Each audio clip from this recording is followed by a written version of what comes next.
Hello, everyone. My name is Ryan Cam. Welcome back to the Horror Movie Iceberg podcast. This is the show where Russell and I talk about disturbing horror movies till we tap out. And Russell, we are on the second to last VHS movie. I know you must be very excited. We're getting there, man. Yeah, I mean, this is a huge undertaking. I mean, there's a lot of VHS films, but looking forward to talking about this one. And we're not tapping out yet. We're going to keep it rolling. Yeah, and this one and the next one, VHS Halloween, are two of the best of the series. So we're like, the fat is out of the way. It's now just nothing but quality from here on out. And I can safely say that I have officially slept on VHS Beyond because I saw it once and I was like, okay, that was cool. But rewatching it for this, I said to myself, wow, this was actually awesome. And maybe it's the sci-fi fan in me because at the end of the VHS 85 episode, I said that the themes were pretty much done, but I was wrong. The theme tying all of these together were all sci-fi. So if you're into sci-fi horror, this is the VHS movie for you. I'm a big fan of that, so I was all over this.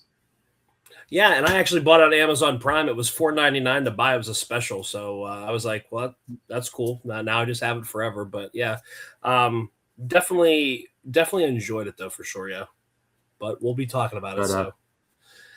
But leave a like, comment, subscribe. YouTube, Spotify, all of that. Let's just get right into it.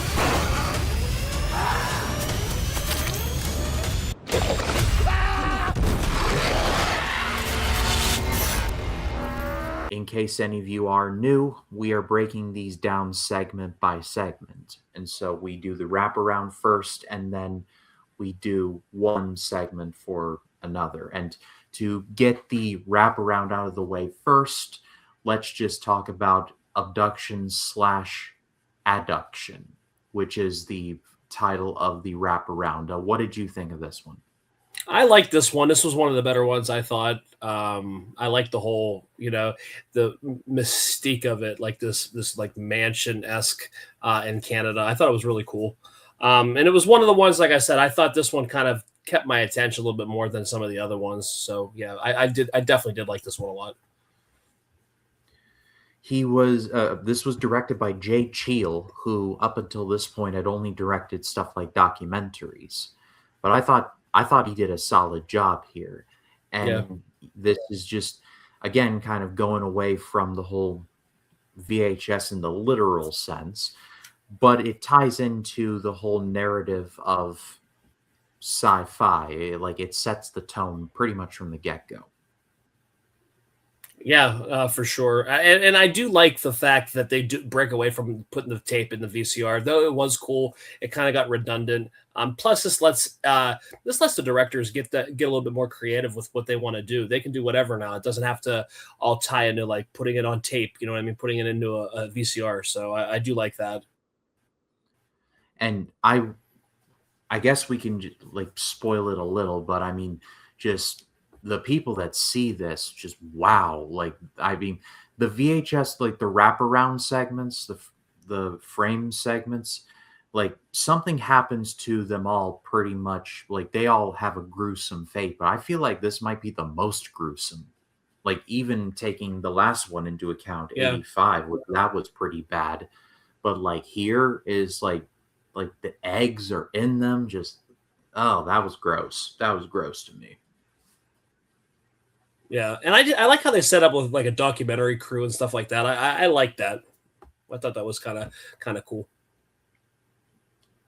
But first up, our first segment is just called Stork. This was directed by Jordan Downey, who had unfortunately burdened the world with a little movie called Thanksgiving. Yes, he directed that, as Dead Meat likes to also point out.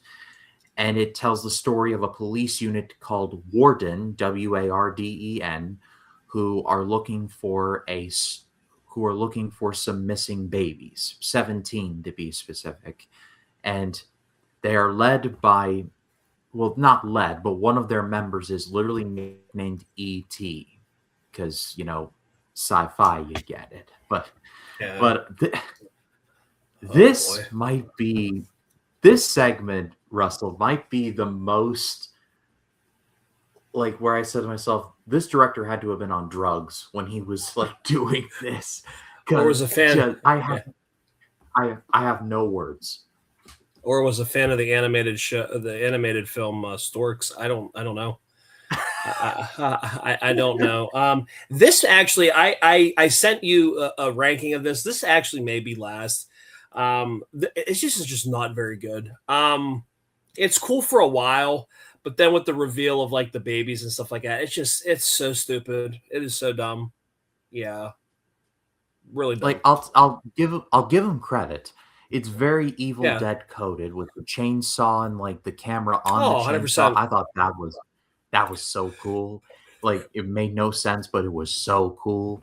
And then like when they're walking like up to the basement and the stairs and all that, I'm like, okay, where are we going with this? And then I'm just gonna describe it because I'm sober, I'm of sound mind and body. So when I describe this, trust me when I say like I am clear headed when I describe this. So they find this like weird like dude in a onesie with a baby doll. They follow him into this big old basement where there's cribs and there's like they think are the babies, but it's like these weird alien monster hybrid things, and Yeah. they're all guarded by quite literally a stork demon, like what you think a stork looks like if it were possessed. Yeah. I cannot make that up. Like, I'll try and find a photo and put it here, but I swear to God, a Yeah. giant stork. I mean, she's a man. Like, yeah. I mean, I'll give you kudos for at least, stretching the narrative there with like something. What haven't I seen? What is not on my bingo card? Um, but yeah, it's just forgettable. I to kind of call back what you said. I love the chainsaw scenes too. I thought those were really cool, like first person video game type stuff. I thought that was really cool. There were some good shots there, but yeah, this is a definitely a forgettable one. We could have really done some good stuff with it. You lost me with the storks and everything. Yes. But then we cut to Dream Girl, this is directed by Virat Pal, and this touches on the Bollywood side of things, which again I haven't seen this in a while, so I completely forgot that this was a thing. But basically, it follows these two paparazzi reporters who are trying to get some dirt on the latest Bollywood sensation named Tara and try and find out why like Tara like is so popular. And oh, they pay for it. They pay for it dearly. Russell, this one Yeah, started off. It started off pretty benign to me, like, okay, where are we going with this? And then the yeah. ending, oh, the ending of this is just crazy. Yeah, not it pulls the rug out from underneath you. I like how they set this one up, and this one I thought was going to be. I'm like, this has the potential to be like it's going to be hard to top this one, but obviously it did. I dug this one a lot though. I really did. I like the whole like pop star, you know, mystique, and these paparazzis are trying to like gather some information on her, gather some pictures that they could use. I thought that was kind of cool, though. It was something different that we hadn't seen in any of the previous ones, so I was on board with this one. Yeah, and it just I don't know how I can properly describe it, but it's kind of like that Peter Jackson movie Brain Dead or Dead Alive, where it just goes so unhinged and just blood crazy. It almost turns into a splatter film. Like that's the Yeah, best way that I can describe it. Like it just once the big reveal happens, it's just carnage for like 5 solid minutes. I might be over exaggerating a bit, but it just once the thing happens, it just no one's safe. And it just like blood, entrails, like arms get ripped off. That took me off guard. Like just insanity. yeah. I say it really it takes a hard left right after the right when he stumbles upon the other face in the closet. I think that's where it really takes off. Like I said, the segment starts off slow, but man, what an ending. So just keep that in mind. Yeah, However, next, I think this might be like in terms of individual segments, I think this might be one of my favorites overall. It's Live and Let Dive, where a group of people go skydiving for one of their party's 30th birthday. And just as they're about to jump off, they run into some aliens, specifically UFOs. And Yeah. it goes completely off the rails from there. But yeah, this one was just phenomenal. Like, kudos to the making of this, because I watched the kill count before this, and turns out most of the skydiving footage of them on the plane was actually on the ground. So credit Oh to this wow. team for making it look like they were in the air, and then the actual skydiving stuff was done by an actual team. So credit to the skydiving team for making it look outstanding. And the alien effects were pretty solid for the most part. And then again, another crazy ending. Yeah, 100%. I thought I love the first person. They put you right in a plane with the group. And then when they peek out just right before they're about to jump, they see this big spaceship, and I just, and then all of a sudden, like it shoots down the plane and just all hell breaks loose. And I love that whole entire sense of panic that we're getting this whole entire time. And then obviously once you crash and carnage just ensues. And I just think that this is, your favorite one for the bunch, and same here. I just think this is just so well shot for the probably small budget I'm sure that they have, but this was fantastic. Trying to find the budget on the Wikipedia page, but it is not listed here. I would have to imagine it's pretty small. I mean, it's Shudder, but like they're not exactly like rolling in it. So we can just only assume it's a pretty small budget. But then, like I said, with the ending where this guy gets like, he literally gets beamed up. He's in a truck, but the truck and him get beamed up to the mothership. Yeah. And that's where he dies. And I'm just like, that is so cruel. Like, that's something out of Fire in the Sky right there. Shout out to the people that remember Fire in the Sky. Yeah, but I love the way they shoot that too, because you really think you're in the truck with him getting beamed up. I thought that was really cool. Again, they just use such a good utilization of that whole first person. They put you in it, and I think that's really just that's a memorable episode, or a memorable segment. Just being a part of it, it's more engaging. I feel like with putting you in it. But yeah, man, it's just like it's very unnerving. Just even like right when they crash land, and his buddy is like got beheaded, and he's sitting there like got decapitated. You know what I mean? It's craziness. I say to myself all the time, I can handle heights just fine, but then I watch something like this, or like, I don't know if you've seen the trailer for this yet, Russell, but have you seen the trailer for Fall 2? Like when No, but I ladies are love the up on first the one. mountain? No, but I love the Yeah, first like, one. but it's like those fall movies, I'm just like, yep, if I were ever afraid of heights, this would probably start the fear of heights for me. And so like you Yeah. see something like this, and it's like you just made thousands of people afraid of heights, like just in like 5 solid minutes. It's bad when you're watching it. You start clamming up in your hands. You're like, yeah, okay, yeah, Yeah. okay, we're good. Yeah, I got you. I see what you're doing here. But now I was like, honestly, this next segment, I was not 100% sure how your reaction to this one was going to be. Oh But yeah, we're because I'm a getting big now, dog guy. Yeah, because we're now getting to Fur Babies. This was yeah. directed by this was directed by Justin Long, like, yes, from Tusk, from Live Free or Die Hard, from Barbarian, that Justin Long, and his brother Christian.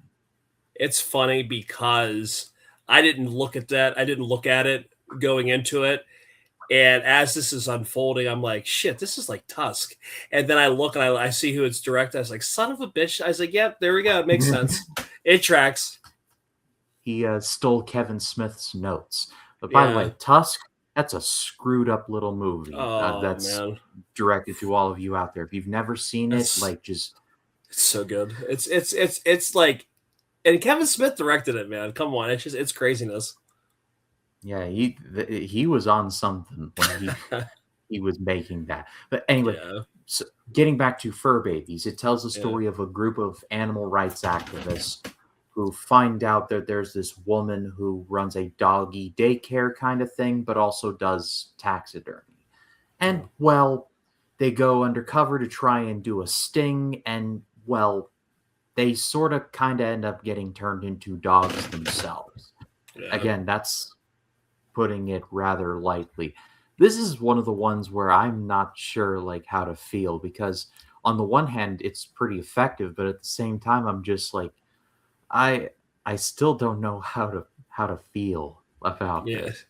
Yeah, I mean, I'm a big dog guy, dude. I love dogs, but like it's one of those things too. Like I thought, and it's funny because like the main like the main villain in this, dude, I got Annie Wilk vibes. Like I don't know, it was just like maybe because it was a short hair. Um, Yeah. but yeah, I liked this is my second favorite segment out of the bunch. I liked it. Like I said, I like the Tusk vibes, obviously, but I liked it in its own. It was something different.